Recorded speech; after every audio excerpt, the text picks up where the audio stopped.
here's a quick heads up about a polynomial identity we didn't talk about before, called the sum of squares. The reason we didn't talk about it before was because we weren't talking about complex or imaginary numbers. So I've listed here the three polynomial identities which you have already memorized, right? The perfect squares, two varieties of those, a plus b, a minus b, both of them squared. And then the difference of squares, a plus b times a minus b. Those are extremely useful. You'll use them a lot. There's one more. This is our fourth polynomial identity. And this is a squared plus b squared. What does that equal as a bunch of factored terms? Well, we can figure this out now using what we know about complex numbers. Watch what I'm going to do here. I'm going to rewrite this as a squared minus -1 times b squared. Okay, see what I did? I just factored out a -1. And if you ran through the multiplication, you'd see that is equivalent to this thing over here. Now, let's rewrite it again. Remember what -1 is? We know now this is I squared. -1 equals I squared. If you remember our good old friend I equals the square root of -1. Now look what I've got here. Keep rewriting it. This is I squared minus b times I squared.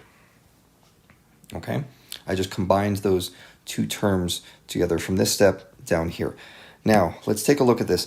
You should see something very similar to our difference of squares up here when you look at this form. I can rewrite this using the difference of squares to say this, and here's the big important part. This is a minus b times I times a plus b times I. This is our new polynomial identity. Okay, so we have here what's called the sum of squares, and it's that you can rewrite any two squares that are added together as a set of complex factors, a minus bi and a plus bi. And actually, this gets into another point. It's possible to factor all sorts of things that we thought were not factorable before if you use complex numbers. There's always going to be complex factors waiting for you if you choose to go into the square root of -1 territory. And I'll give an example. Let's do an example here. Let's say I want to factor x squared, not equals, x squared plus 36. Okay? Well, using this identity, I know that 36 is a perfect square of 6, and x squared is obviously a perfect square. So this factors to x plus 6i times x minus 6i.